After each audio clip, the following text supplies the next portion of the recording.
Hola amigos, hoy vamos a hacer el examen de Matemáticas aplicadas a las ciencias sociales propuesta en convocatoria extraordinaria en julio del 2021 en la Comunidad Autónoma de Asturias para el acceso a la universidad. Comenzamos con el primer ejercicio que nos dice lo siguiente: un bar realiza todas las semanas un pedido de cerveza y vino a uno de sus dos proveedores. El proveedor A le vende la cerveza a 1 € el litro y el vino a 2 € el litro. El proveedor B le vende la cerveza al mismo precio que el A, pero el litro de vino se lo vende a M euros. Si realiza el pedido semanal al proveedor A, paga 1000 euros, mientras que si lo realiza el proveedor B, paga 500 M euros. Plantea un sistema de ecuaciones en función de M, donde las incógnitas X y Y sean los litros de cerveza y vino respectivamente comprados cada semana. Bien, aquí ya me facilita quiénes son las incógnitas con las que voy a trabajar, que son X litros de cerveza y litros de vino.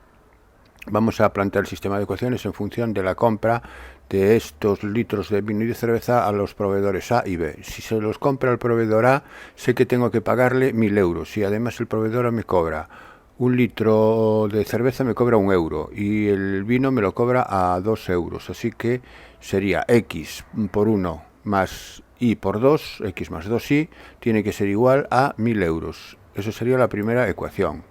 Y la segunda ecuación es lo que le tengo que pagar al proveedor B, que serían 500 euros comprándole cerveza al mismo precio, es decir, a 1 € el litro, por lo tanto sería X, y a M euros el litro de vino, M por I sería ahora, entonces X más M por I tendría que ser igual a lo que le pago al proveedor B, que son 500 M. Esa es la siguiente ecuación. Entonces el apartado A quedaría planteado de esta manera.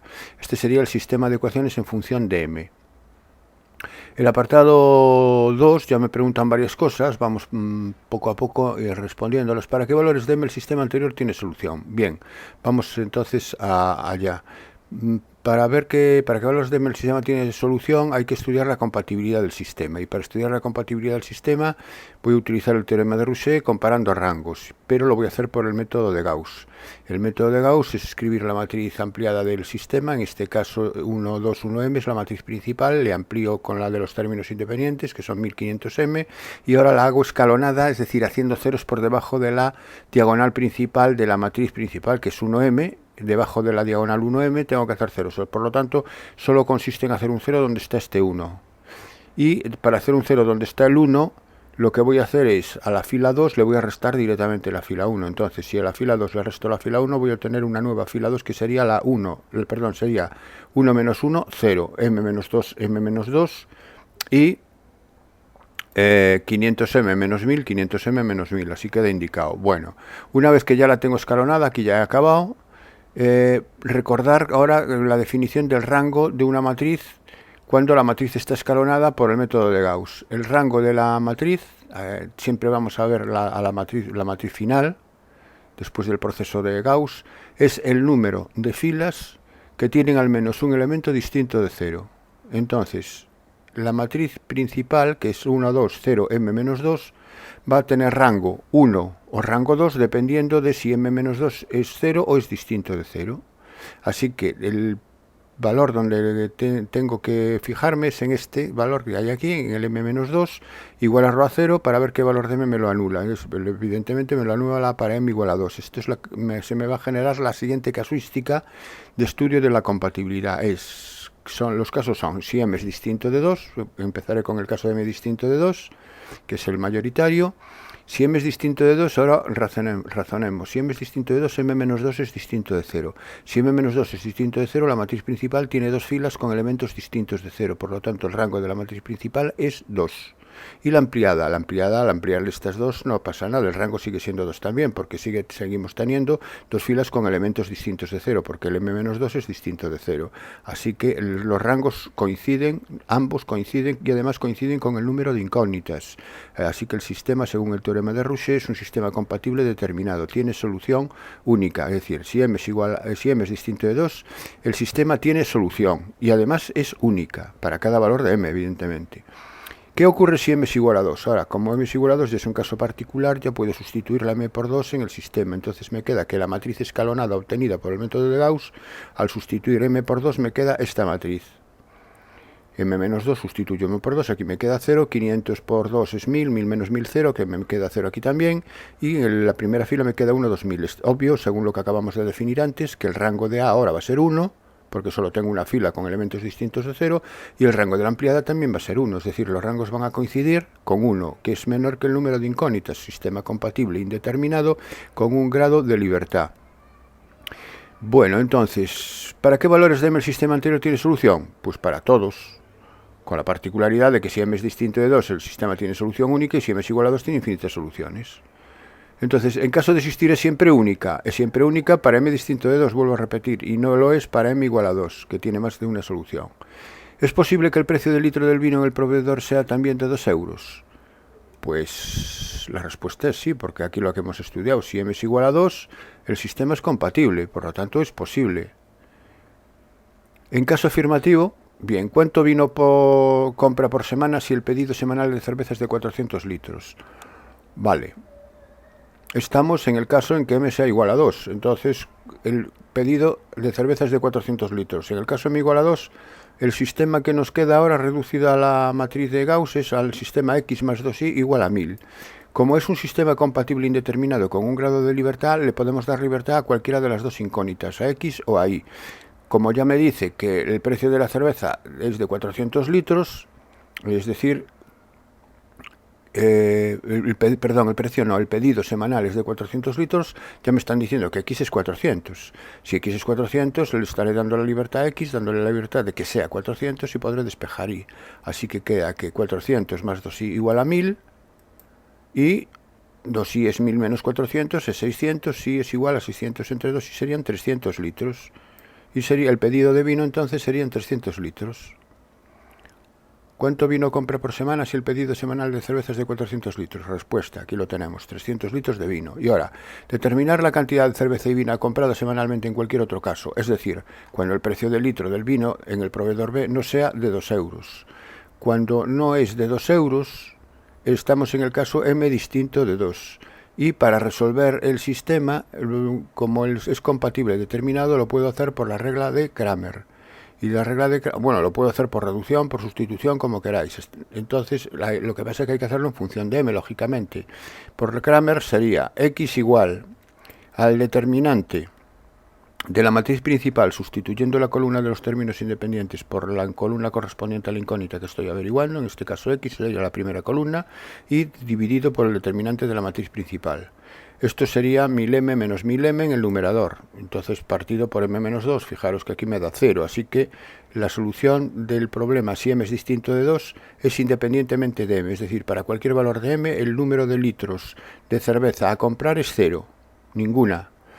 Y el número de litros de vino, pues sería la solución para y, sería y igual, y ahora se sustituye la columna de los términos independientes en la segunda, que es la columna relativa a la y el denominador sigue siendo el determinante de la matriz principal, eso no cambia, y aquí queda 500m menos 1000 partido por m menos 2. Aquí podemos sacar factor común a 500, que multiplica m menos 2, partido por m menos 2, m menos 2 se cancela y me queda exactamente 500, tampoco va a depender de m. Entonces, la respuesta a este último apartado de determinar la cantidad de cerveza y vino comprada semanalmente en cualquier caso, es decir, cuando el precio del litro de vino con el proveedor B no sea de 2 euros, que es el caso m distinto de 2, tenemos que es 0 y 500. Vale, pues ya está. Pasamos al siguiente ejercicio. Las cantidades mínimas diarias recomendadas que debe ingerir una determinada mascota son 6 unidades de hidratos de carbono, 18 unidades de proteínas y 4 unidades de grasas. Bien, esto es lo que debe ingerir por lo menos, ¿no? Entonces va a ser las unidades de hidratos de carbono. Luego me dicen que la empresa dedicada al cuidado compra 2 latas de marca M1 M2. Cada marca M1 va a tener una cantidad determinada de hidratos, de proteínas y de grasas. Y las cantidades de una lata y de la otra no pueden superar tienen que superar esas 6 unidades de hidratos, esas 18 y esas 4 unidades de grasa. Así que vamos a plantear lo que me pide es, vamos al apartado A, ¿cuántas latas de cada tipo se pueden dar en un día a la mascota para cumplir todos los requisitos? Bueno, pues entonces aquí lo que me piden son las incógnitas que tengo que plantear. Sería X latas del tipo M1 e Y latas del tipo M2, número de latas, ¿no? Bien. Entonces ahora vamos con la restricción de los hidratos de carbono. Los hidratos de carbono se restringen a un mínimo de 6, es decir, que tienen que ser 6, tiene que ser mayor o igual que 6. Y me dice que M1 contiene 3 unidades de hidratos de carbono. Como tengo X latas de M1, tendremos 3X unidades. Y los de M2 contiene una unidad de hidratos de carbono. Así que los hidratos de carbono en total serán 3X más Y. Pues esos 3X más Y deberán ser mayor o igual que 6. Aquí tengo la primera restricción. A medida que escribo las restricciones voy haciendo el dibujo para obtener la región factible del problema, que es lo que me pide que represente gráficamente el conjunto de soluciones. Así que tengo que representar la recta 3x más igual a 6, que son los puntos que me verifican la igualdad, y los que me verifican la desigualdad van a ser bien los que están por debajo de la recta o bien los que están por encima. En este caso, si cojo un punto que está por debajo, por ejemplo el 0, 0, compruebo que 0 no es mayor o igual que 6, 0 más 0 no es mayor o igual que 6, así que tienen que ser los que están por encima. Así que los puntos X y que verifican la desigualdad son los que están encima, o si queréis verlo, a la derecha. Como X e Y van a ser mayores o igual que 0 porque representan número de latas, no pueden ser negativos, me ciño al primer cuadrante, que son los valores de X e Y mayores o iguales que 0, en ese primer cuadrante. Bien, la siguiente restricción la va a ser con las proteínas. Las proteínas están limitadas por abajo a 18, entonces como mínimo tengo que consumir 18, pero M1 me tiene 3 unidades de proteínas y M2 de proteínas tiene 9, así que 3X más 9Y ha de ser mayor o igual que 18. Esa sería la siguiente restricción, cuya recta, al dibujarla, 3x más 9 igual a 18, aquí la tengo dibujada. Esta restricción podéis simplificarla, dividiéndola por 3 quedaría x más 3y mayor o igual que 6. Más sencilla de trabajar. Bueno, en principio yo la voy a dejar así, pero repito que podréis simplificarla. La recta no se va a modificar, evidentemente, si la simplificáis. También los puntos son los que están por encima, así que solapados con los anteriores, van a ser los puntos que me aparecen limitados por aquí, con este segmento verde, con este segmento azul y con los ejes. Y me queda esta zona hacia arriba abierta, ¿no? este semiplano abierto. Bien, proteínas quedamos y ahora faltan las grasas. Las grasas tengo que darles un mínimo de 4, y la MS1 tiene de grasas una unidad y MS2 también tiene una unidad de grasas. Por lo tanto, X más Y, 1 por X más 1 por Y, sería X más Y mayor o igual que 4. Y la recta X más Y igual a 4, aquí me aparece dibujada, y también son todos los puntos que están por encima de ella, que solapándose con los demás me van a dar ya la región factible porque ya no tengo más restricciones. Además, se sabe que el precio de la lata de la marca MS1 es de 22 euros y el precio de la lata de la marca de MS2 es de 24 euros. Bueno, aquí lo que hago es añadir las restricciones triviales que os dije antes. Las latas no pueden ser número negativo, y la región factible de soluciones es la que me aparece sombreada aquí la tengo, y determinada por los vértices, en la parte inferior, determinada por los vértices A, B, C y D. Este es el conjunto entonces gráfico de soluciones. Y ahora me pregunta, una pregunta que me hace es, ¿se le podría dar una lata de la marca 1 y 2 latas de la marca 2? Bueno, pues el punto, dicho de otra manera, el punto X igual a 1 y el punto X igual a 1 y igual a 2 están en la región factible, forman parte de la solución, verifican todas las restricciones. Pues fijaros el punto 1, 2 dónde está. Gráficamente se ve que no, porque el punto 1, 2 me cae aquí. Y el punto 1, 2 va a cumplir solo una restricción azul, que es un punto que está por encima del azul, pero no va a cumplir ni la restricción verde ni la restricción roja. Esto es gráficamente. Ahora, gráficamente nunca os fiéis porque vosotros tendréis que hacerlo esto a mano alzada y el dibujo nunca va a ser perfecto.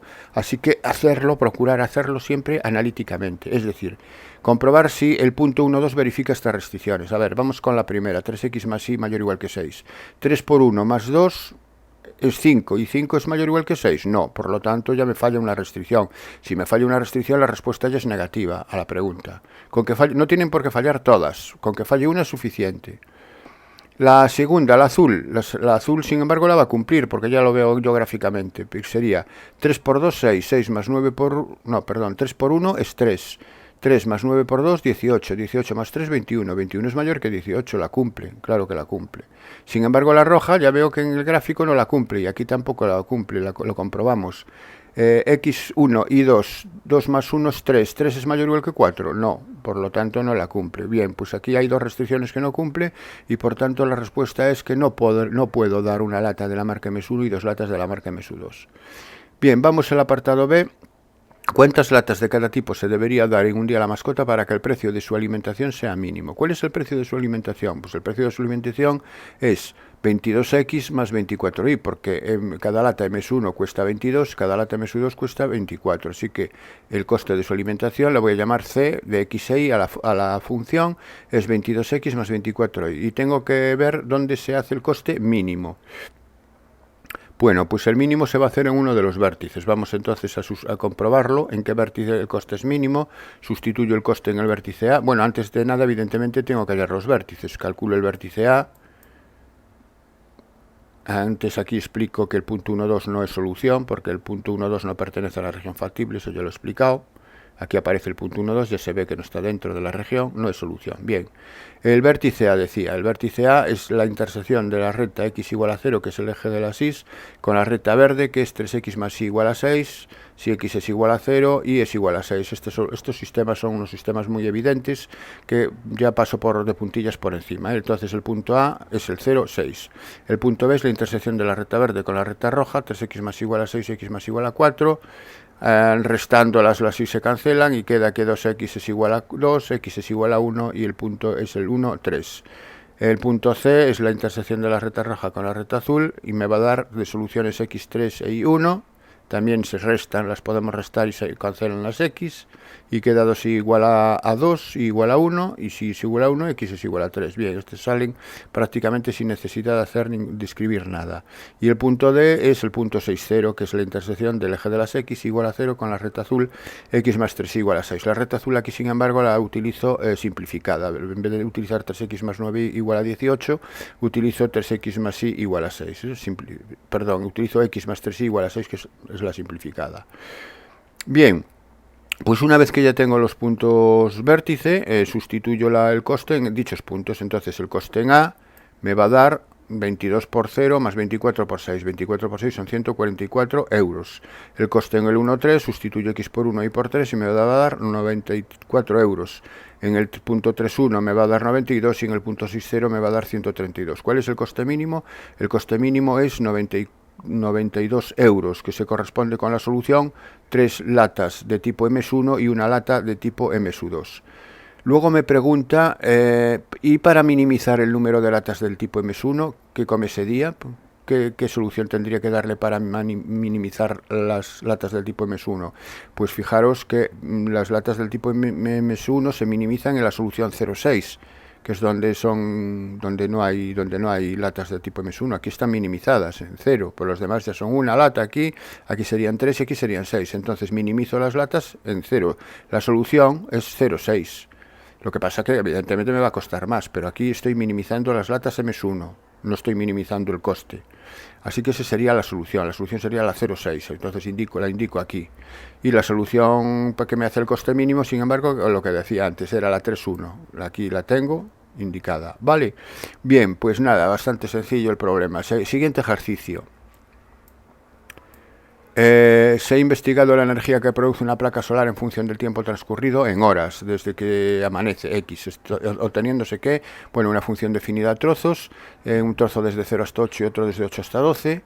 Observar que desde 0 hasta 8 es un polinomio, por tanto es continuo y derivable, y de 8 a 12 es una fracción algebraica, donde se anula el denominador en 0, pero el 0 no se anula en el dominio de definición de dicha función, así que también es continuo y derivable. Entonces esta función va a ser continua y derivable en todos los puntos, salvo en principio en el 8, que hay que comprobar, según lo que me pide el apartado A, que lo determine el valor de A para que la función sea continua. Entonces, como sé que es continuo en todos los valores, menos en el 8, probaré a ver qué valor tiene que tener A para que en el 8 lo sea. Para que una función sea continua en 8, en este caso, la imagen en el 8, la imagen de la función en el punto, es decir, f de 8, tiene que coincidir con el límite cuando x tiende a 8 de la función. Así que lo primero que calculamos es la imagen en el 8. Y la imagen en el 8 es 10 por 8, porque se toma aquí es el menor o igual que 8. 10 por 8 menos menos 8 al cuadrado. Eso es 80 menos 64, que es 16. La imagen del 8 es 16. El límite cuando x tiende a 8. El límite cuando x tiende a 8 tendré que hacer los límites laterales por la izquierda y por la derecha, porque según tienda por la izquierda hay que utilizar la expresión 10x menos x al cuadrado, y si tiende por la derecha habrá que utilizar la expresión ax partido por x al cuadrado. Así que cuando tiende por la izquierda es 16, cuando tiende por la derecha es a partido por x al cuadrado, que es sustituido por 8 es a partido por 64.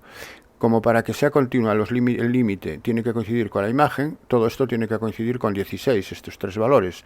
Así que a partido por 64 tiene que ser igual a 16, de donde a es 64 por 16, que es 1024. Ese es el valor de a. Así que ya tengo el apartado A. Vamos con el apartado B. Considerando el valor de A,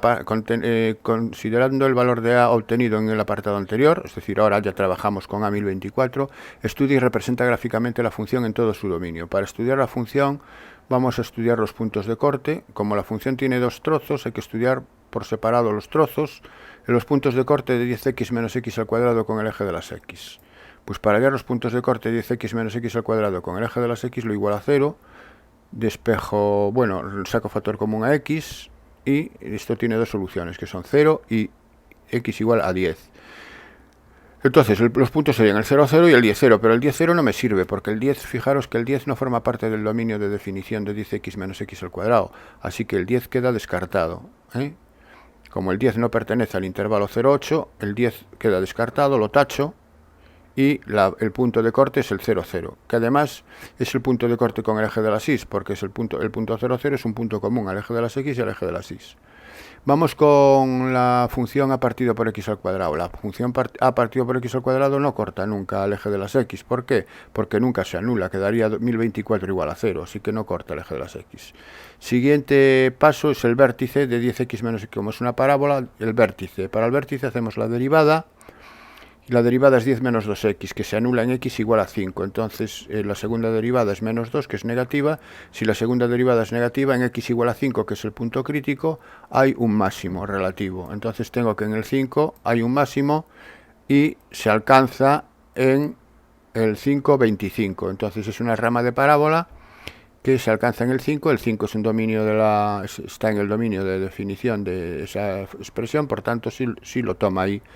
Perdón, un mínimo no, esto aquí es un error, hay un máximo, porque la segunda derivada es negativa. La segunda derivada es menos 2, en 5 es negativa. Según el criterio de la segunda derivada, en x igual a 5 hay un máximo. Entonces esto es un error, es un máximo. Bien, pasamos a... bien, y la función a partido por x al cuadrado, porque se caracteriza bien. La función a partido por x al cuadrado, en este caso 1024 partido x al cuadrado, vamos a hacer su derivada, y su derivada es... Bueno, que no corta los ejes, ya lo comenté antes, porque si lo igual a 0 me queda 1024 igual a 0, y vamos a estudiar cómo es su crecimiento y decrecimiento. Si hacemos su derivada, la derivada me queda menos 2048 partido por x al cubo. Como está definida entre 8 y 12 para valores de x positivos, entonces la derivada siempre es negativa, porque 2048 entre un valor positivo es positivo, con el menos delante, negativo. Si la derivada es negativa en 8,12, la función es siempre decreciente. Bueno, pues es decreciente en 8,12 y además sabemos que es continua en el 8, es decir, que engancha con la otra rama, que es una rama de parábola. Entonces el dibujo va a ser este, que tenemos aquí. Aquí tengo la rama de parábola desde 0 hasta 5, en 5 alcanza un máximo y luego sigue hasta, baja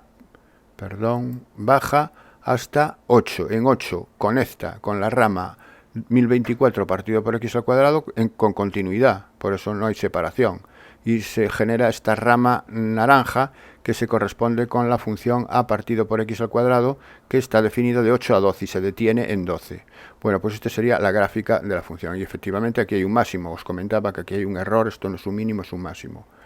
Bien, ¿en qué momento del día la placa produce más energía? Pues obviamente a las 5 horas, a las 5. ¿Y cuánto vale esa energía? Pues vale 25 unidades de energía, que aquí no me dicen qué unidades lo mide. Pueden ser julios, pueden ser kilovatios, no lo sé. Entonces no me lo dice, ¿no? Entonces en cualquier caso diría 25. 25 es la energía que produce en ese momento. Bueno, y este es el ejercicio de funciones y aquí se acaba. Pasamos a otro ejercicio también de funciones, que es más sencillo. Me dice que me dan la función x al cubo más 3x al cuadrado. Al tratarse de un polinomio es una función continua en todo R, derivable en todo R. Es decir, no tiene ningún problema de continuidad y derivabilidad. Sin embargo, me piden que encuentre la primitiva de dicha función, verificándose que la imagen del 2 es el 10. Bueno, para hallar la primitiva, en principio sabemos que la integral indefinida es el conjunto de todas las primitivas. Así que vamos a calcular la integral indefinida. Y la integral indefinida de esta función es x a la cuarta partido por 4 más 3x al cubo partido por 3, que es x a la cuarta más x al cubo, más c, que es la constante de integración. La c es la que me determina el número infinito de primitivas. Como yo quiero una en concreto, una primitiva en concreto, y ¿qué tiene de particular la que yo quiero? Que es que la imagen del 2 sea 10, sustituyendo la x por 2 en esta función, me tiene que dar 10, así que sustituyo la x por 2 y me queda 2 a la cuarta, 16 entre 4, 4 más 2 al cubo, 8 más c tiene que ser 10. Bien, 4 más 2 al cubo es 4 más 8, 12. 12 más c igual a 10. Si 12 más c es igual a 10, c es 10 menos 12, es decir, que c es igual a menos 2. Pues ya tengo la función primitiva que me piden, que es x a la cuarta partido por 4 más x al cubo menos 2. Es decir, hemos encontrado el valor concreto de c que me genera esa primitiva. Bien, pues ya tengo el apartado A resuelto. Vamos con el apartado B. Estudiar y representar gráficamente la función en todo su dominio.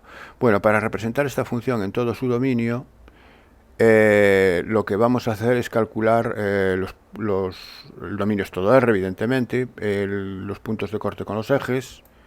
Pues es igual a 0 la función, saco factor común x al cuadrado, que multiplica x más 3, entonces se cortan en x igual a 0 y en x igual a menos 3. Esos son los puntos de corte, así que los puntos de corte que sería el 0, 0 y el menos 3, 0. Y con el eje de las y, como el 0, 0 forma parte de los puntos de corte con el eje de las x, pero el eje de las y es un punto que lo contiene, el punto de corte con el eje de las y es el 0, 0 también, es decir, no hace falta calcular nada más. Y si no, sabemos que es la imagen de f de 0 en la función, f de 0 en este caso que es 0.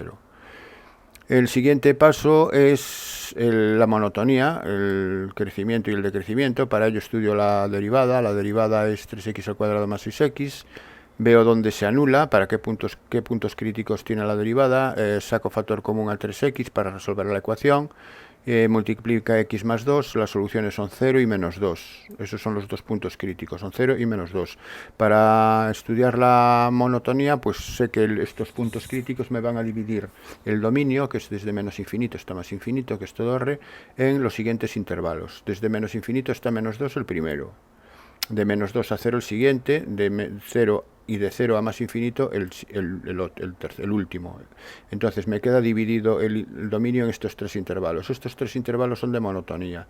Para saber si es creciente o decreciente en ellos, lo que hago es calcular el signo, o obtener el signo de la derivada en cada uno de ellos. Para obtener el signo de la derivada en el intervalo menos infinito menos 2, lo que hago es tomar un punto de referencia en dicho intervalo, fácil de sustituir luego en la derivada, por ejemplo el menos 3, y al sustituir en la derivada el menos 3 voy aquí y la derivada sería menos 3 al cuadrado, 9 por 3, 27, 27 menos 6 por menos 3, menos 18, 27 menos 18 es positivo, así que si la derivada es positiva, eso quiere decir que la función es creciente en menos infinito menos 2.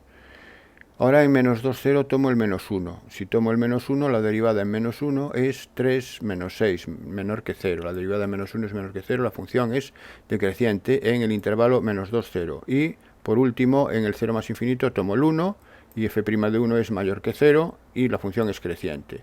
Aprovecho que tengo la monotonía y para observar dónde cambia la función de creciente a decreciente o viceversa. Si cambia de creciente, que una función creciente sube, ¿no? Sube hacia arriba y baja, y cambia de creciente que baja, va a haber aquí un máximo relativo en el punto donde cambia. ¿Y dónde me cambia? Me cambia en el menos 2. En el menos 2 es el punto de cambio. Así que en x igual a menos 2 hay un máximo relativo, un máximo local. ¿Dónde se alcanza dicho máximo? Pues se alcanza en el 4. ¿Por qué? Porque sustituyo el menos 2 en la función original, en la de partida. Tengo que sustituirlo porque es un punto de la gráfica de la función. Y al sustituir menos 2 en x al cubo más 3x al cuadrado me da 4, obtengo 4. Bien, bien. Si no me equivoco, ¿no? A ver, menos 8 más 12, sí, 4. Bien, pasamos al siguiente punto donde me cambia, que es de decreciente, que va bajando, a creciente, que empieza a subir. Entonces ahí va a haber un mínimo. ¿Y dónde es? En el 0. El punto de cambio es el 0. En x igual a 0 hay un mínimo local o un mínimo relativo. Y la imagen es el 0, 0. Bueno, pues ya tengo los máximos y los mínimos. Voy a estudiar la concavidad y la convexidad. Para estudiar la concavidad y la convexidad se hace exactamente lo mismo que he hecho para la monotonía, pero con la segunda derivada. Y entonces, para la concavidad y la convexidad, estudio la segunda derivada, aquí la tengo, la segunda derivada es 6x más 6, la igual a 0, para ver el punto en principio que me va a dividir el dominio, sería el punto x igual a menos 1, y el dominio queda dividido en dos intervalos, desde menos infinito hasta menos 1, y desde menos 1 hasta más infinito. Son intervalos de concavidad o de convexidad, Y para saber si en estos intervalos la función es cóncava o convexa, estudio el signo de la segunda derivada. Lo mismo que hice aquí para la primera, ahora para la segunda. Cojo un punto entre el menos infinito y el menos 1, el menos 2. Segunda derivada en menos 2, pues menos 12 más 6, menor que 0. Menor que 0, si la segunda derivada es menor que 0, queda caracterizada la función cóncava, es cóncava. Y la segunda derivada tomo aquí el 0 y es mayor que 0. La función va a ser convexa. Entonces, cóncava en menos infinito menos 1, convexa en menos 1 más infinito. En los puntos donde la función cambia, de cóncava a convexa, si en la función derivada era un máximo o un mínimo, aquí van a ser puntos de inflexión, es decir, son los puntos de cambio. En este caso en el menos 1. En x igual a menos 1 hay un punto de inflexión que se alcanza en el valor de ordenada menos 3, que se obtiene sustituyendo el menos 1 en la función de partida. Bueno, pues una vez que ya tengo todo esto, vamos a tratar de dibujar la función con estos datos. Escribo la función, bueno, este sería el apartado A, lo tengo aquí ya calculado de antes, realizado de antes, y ahora la gráfica de la función. La gráfica de la función va a ser esta que tenemos aquí, con los puntos de corte, el menos 3 y el 0, con el mínimo en menos 2, 4 y el máximo en menos 2, 4 y el mínimo en 0, 0, creciente hasta el menos 2, decreciente de menos 2 a 0 y vuelta a crecer de 0 a más infinito, y cóncava hasta el menos 1, en el menos 1 cambia de cóncava a convexa y el menos 1 es un punto de inflexión. Bueno, pues con estas características ya tengo la gráfica de la función. Ahora me dice que calcule el área limitada por la curva, aquí la de la curva que teníamos, esta, y el eje X, entre dos rectas, menos 3, 2 y menos 2. Entonces dibujo la recta menos 3.2, que es la que pasa por la izquierda del menos 3, muy cerquita, pero a la izquierda, y la recta x igual a menos 2, que es la que pasa por menos 2, recta vertical. Aquí tengo estas rectas. Y la zona sombreada es el área que me están pidiendo. Es el área limitada por esas rectas, el eje de las x y la curva. Bien, aquí se corta, al final la curva se prolonga y se corta en un trozo, ¿no? Hay un trocillo ahí, un pico que se corta, entonces el área es la suma de estas dos áreas. Lo que pasa es que tengo que separarlas, ¿por qué? Porque la función, en el trozo pequeño, la curva está por debajo, mientras que aquí está por encima. Así que la integral, aquí va a ser la integral de la curva, pero cambiada de signo, porque si no me da un área negativa, mientras que aquí va a ser la integral de la curva, como está por encima, la integral de la función tal cual está, x al cubo más 3x al cuadrado, con respecto al eje de las x. Así que el área es la integral desde menos 3,2 hasta menos 3 de la función cambiada de signo. Aquí la tengo, desde menos 3,2 hasta menos 3, siempre se mira de izquierda a derecha en el orden escrito, menos 3,2 hasta menos 3, de la función que está por debajo, que es menos x al cubo más 3x al cuadrado. Cambiada de signo. La función que está por debajo es x al cubo más 3x al cuadrado, pero repito que la tengo que cambiar. Más, sin embargo, este trozo es la integral desde menos 3 hasta menos 2 de la función tal cual, que como está por encima queda como está, x al cubo más 3x al cuadrado. Bueno, pues una vez que ya tengo esto planteado, ahora es lo de siempre, es calcular la primitiva, menos x a la cuarta partido por 4 menos x al cubo, para este caso, y para este x a la cuarta más x al cubo. Entonces ponemos el x1 y el otro. Bien, y entonces evaluados entre estos valores extremos. Aquí le he vuelto a repetir sin razón ninguna, es decir, esto me sobra, esto es un fallo, una repetición, no hay nada nuevo, y aplico la regla de Barrow a estos corchetes, ¿no? La regla de Barrow sabéis que es sustituir en el extremo superior el valor que hay dentro del corchete menos sustituirlo por el valor inferior, ¿no? Es decir, que sería Aquí al sustituir esto por menos 3 me da menos 81/4 más 27, al sustituir esta expresión por menos 3, menos al sustituir esta expresión por menos 3,2 me da estos valores, que están en decimal porque esta expresión está en decimal y entonces me salen estos valores.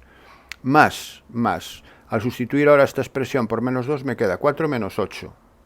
Y al sustituir menos, y al sustituirla por menos 3 me queda esto, 81/4 menos 27.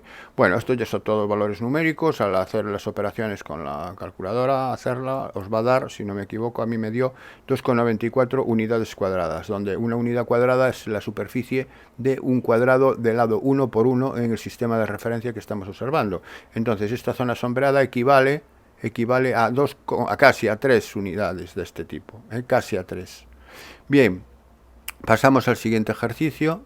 El siguiente ejercicio es un ejercicio de probabilidad. Me dicen que los cursos de monitor de esquí de una determinada estación se reparten en 3 turnos A, B y C. Los alumnos del turno A representan el 20% del alumnado, los del turno B el 30% y los del turno C representan el 50%. Además, se sabe que el porcentaje de alumnos que aprueban el curso es del 95, el 90 y el 92%. Bien, se elige un alumno al azar.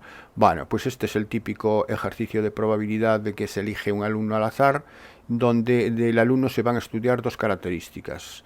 La primera es que el turno al que pertenece al hacer el curso, y la segunda es si aprobó o no aprobó el dicho curso. Así que empezamos con un árbol diciendo que el alumno elegido puede estar en el turno A, B o C, con probabilidades 0,2 para el turno A, 0,3 para el turno B y 0,5 para el turno C.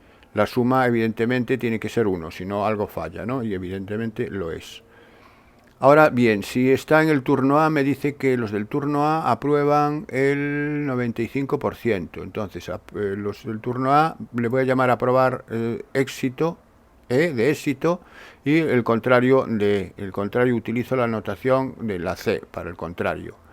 Entonces, aprueban y suspenden. Entonces, aprobar va a ser E y suspender va a ser contrario de E.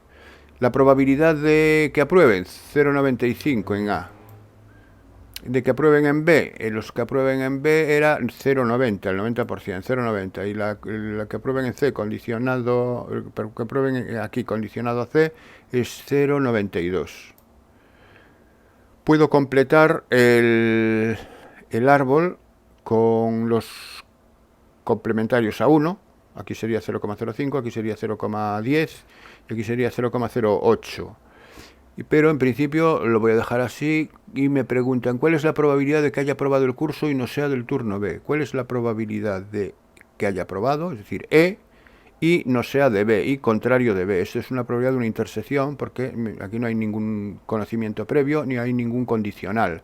Hay una I, que es una conjunción copulativa que me determina la intersección. Que ocurra una cosa y la otra al mismo tiempo. Bien, en el árbol E y contrario de B directamente no lo tengo, porque el contrario de B no lo tengo solamente la B, no tengo el contrario de B. Hombre, los tengo aquí, que son A y C, pero lo voy a razonar de otra manera. Es decir, como no lo tengo, no lo puedo hacer directamente de entrada, voy a utilizar la fórmula de la probabilidad de E intersección contrario, que es la operación diferencia. Esto es lo mismo que E menos B. Es la diferencia de sucesos. Si no lo habéis visto así, lo que tenemos que saber es que la probabilidad de un suceso intersecado con un contrario, o lo mismo que es E menos B, es la probabilidad de E menos la probabilidad de la intersección de E y B, sin el contrario. Es decir, esta es la fórmula que me determina esta intersección. Y estas cosas sí las tengo ya, estas dos expresiones sí las tengo en el árbol, porque la probabilidad de E la puedo calcular como la probabilidad de E es una probabilidad total, es la probabilidad de la probabilidad de A por la probabilidad de E condicionado a A, más la probabilidad de B por la probabilidad de E condicionada a B, más la probabilidad de C por la probabilidad de E condicionada a C, es decir, es 0,2 por 0,95, más 0,3 por 0,90, más 0,5 por 0,92. Esto es la probabilidad de E, estos 3 sumandos, menos probabilidad de intersección B. E intersección B también lo tengo en la tabla, en el árbol, porque intersección B es esta, es la unión de estas dos ramas, es la continuidad de estas dos ramas, es 0,3 por 0,90. Es lo mismo E y B que B y E, la intersección es conmutativa, entonces es 0,3 por 0,90. Y haciendo esta operación ya tengo el resultado requerido, que es 0,65. Bien, Pasamos al apartado B. ¿Cuál es la probabilidad de que haya aprobado el curso o sea del turno B? También, esto es la probabilidad de otro suceso sin ser condicionado. No es condicionado, porque ahora me aparece una O. La O es el equivalente a la unión de sucesos, así que es la unión de que haya aprobado, la unión de E con el suceso B. Probabilidad de E, unión B. Y la probabilidad de la unión sabemos sobradamente que es la suma de las probabilidades menos la probabilidad de la intersección. Bueno, pues la probabilidad de E la hemos calculado ya en el apartado anterior, que era la suma de estas tres, lo que pasa es que no aparece aquí reflejada, no aparece reflejada, entonces es coger estas tres y sumarlo, y eso sería la probabilidad de E.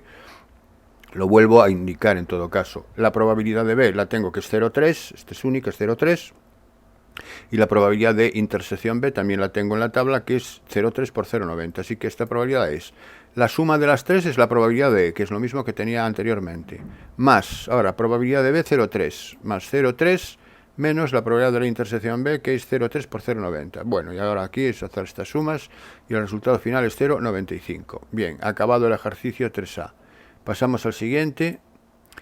En el primer curso de un grado, el 60% de los estudiantes son mujeres y el 40% son hombres. Además, se sabe que el 80% de las mujeres y el 75% de los hombres aprobaron el examen de matemáticas. Si se elige un estudiante al azar, bueno, evidentemente este es igual que el anterior, pero mucho más sencillo, porque aquí hay dos sucesos solamente. Es decir, yo elijo un estudiante y el estudiante puede ser hombre o mujer. Ahora, ¿con qué probabilidad? Pues es mujer con probabilidad 60%, es decir, 0,6. Es hombre con probabilidad 0,4. Y si es mujer, aprueba el grado el 80%, es decir, que aprobado, A, ahora le llamo A, y suspenso, contrario de A. Ahora utilizo la notación del contrario, utilizo en vez de la C, utilizo la barra. Es decir, lo hago para que, yo no sé qué notación utilicéis vosotros, pero a vosotros acomodaros a la notación que más os convenga o que mejor entendáis, o la que os haya propuesto vuestro profesor. Bien, pues decía que la probabilidad de que aprueben condicionado a que sea mujer es 0,8. Y la probabilidad de aprobado que sea hombre condicionado es 0,75. Puedo completarlo a la unidad, aquí sería 0,2 y aquí sería 0,25, ¿no? Para completarlo. ¿Cuál es la probabilidad de que ese hombre haya suspendido las matemáticas? Bueno, al haber suspendido necesito la probabilidad del contrario de aprobado, aquí, entonces voy a completarlo, 0,2 y 0,25. Bueno, pues entonces probabilidad de que sea hombre y haya suspendido matemáticas es un suceso intersección, porque hay una I aquí clara, ¿no? Entonces es la probabilidad de H y contrario de A. Probabilidad de H y contrario de A. La probabilidad de un suceso y su contrario aquí lo tengo en la tabla. Lo puedo hacer, como hice antes, por la probabilidad de H menos la probabilidad de H intersección A, pero ya no lo tengo aquí en la tabla, no me vale la pena hacerlo por la fórmula. H y contrario de A es 0,4 por 0,25 directamente, así que esto es 0,4 por 0,25, que es 0,1. Y el apartado B, ¿cuál es la probabilidad de que haya aprobado matemáticas? La probabilidad de que haya aprobado matemáticas es la probabilidad de A, la probabilidad total de A. La probabilidad total de A viene determinada por la probabilidad de M por la probabilidad de A condicionado a M más la probabilidad de H por la probabilidad de A condicionado a H. Es decir, es 0,6 por 0,8 más 0,4 por 0,75. Y esto me va a dar 0,78. Bien, muy sencillo, ¿eh? Pasamos al siguiente. Se quiere hacer un estudio para estimar el porcentaje de declaraciones de la renta que son fraudulentas. ¿Cuál sería el tamaño muestral mínimo necesario para que pueda estimarse la verdadera proporción de declaraciones fraudulentas a partir de la proporción muestral con un error de estimación máximo del 0,026 y un nivel de confianza del 90%?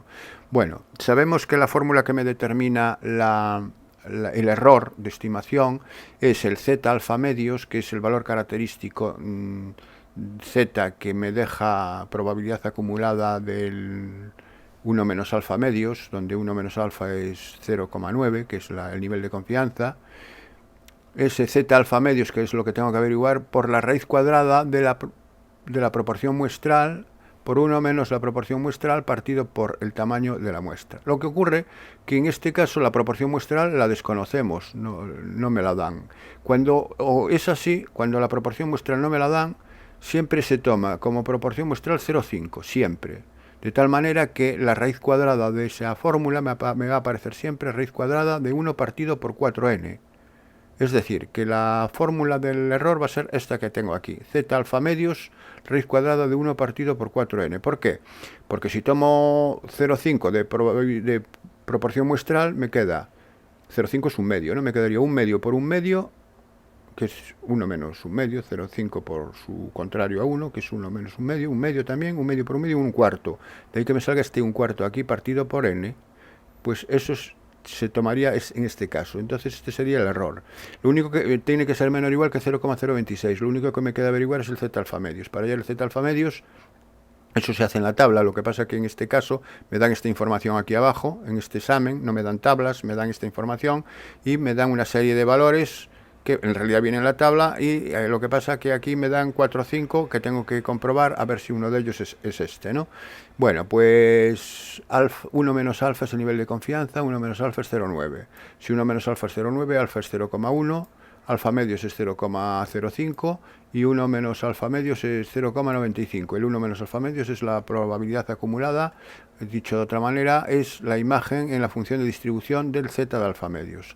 Así que tengo que ver aquí qué imagen me da 0,95, y 0,95 me lo produce, aquí lo tengo, 0,95 de imagen de la función de distribución es el 1,64, ese es el valor de z de alfa medios, z alfa medios es 1,64.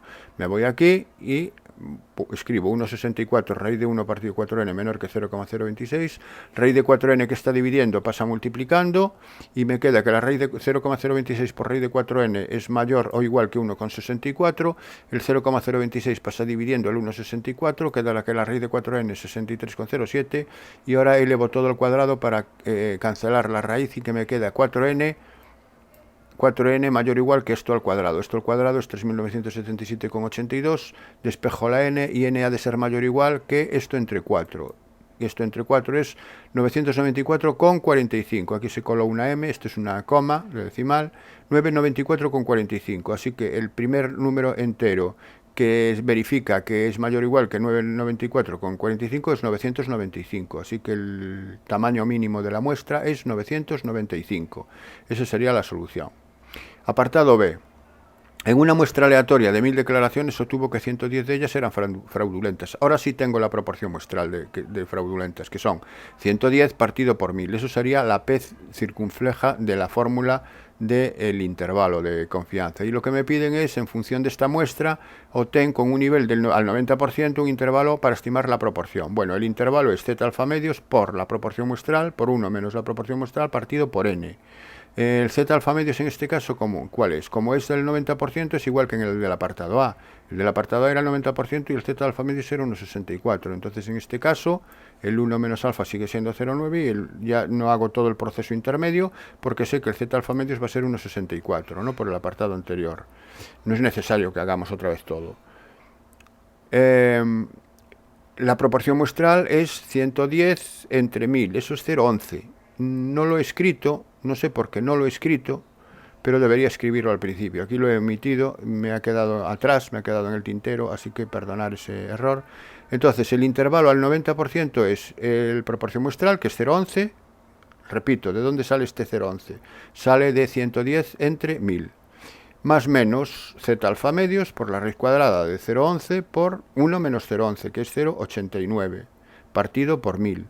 El 0,11 es el centro del intervalo, esta expresión que suma y resta es el radio, y calculo el radio aparte, quedándome 0,11 más menos 0,016. Si resto el radio, tengo el extremo inferior del intervalo, que es 0,094, y si sumo el radio, obtengo el extremo superior del intervalo. Así que el intervalo pedido es este que aparece aquí indicado. Pasamos al siguiente ejercicio. Y creo que es el último de todo el examen, ¿no? Una fábrica de quesos quiere estudiar el tiempo que tarda el producto en estropearse si no se envasa. Esa sería la variable aleatoria. La variable aleatoria X sería el tiempo en el que se estropea el queso. Para ello considera una muestra de 324 quesos, n igual a 324, y observa que el tiempo medio hasta que se estropeen es de 27 días. La media muestral es de 27 días, donde la X representa la variable aleatoria tiempo en el que se estropea el queso, que dice que es además que es una distribución normal de media desconocida y desviación típica 4 días. Entonces las unidades vienen dadas en días, 27 días, 4 días, en principio todo es correcto en cuanto a unidades.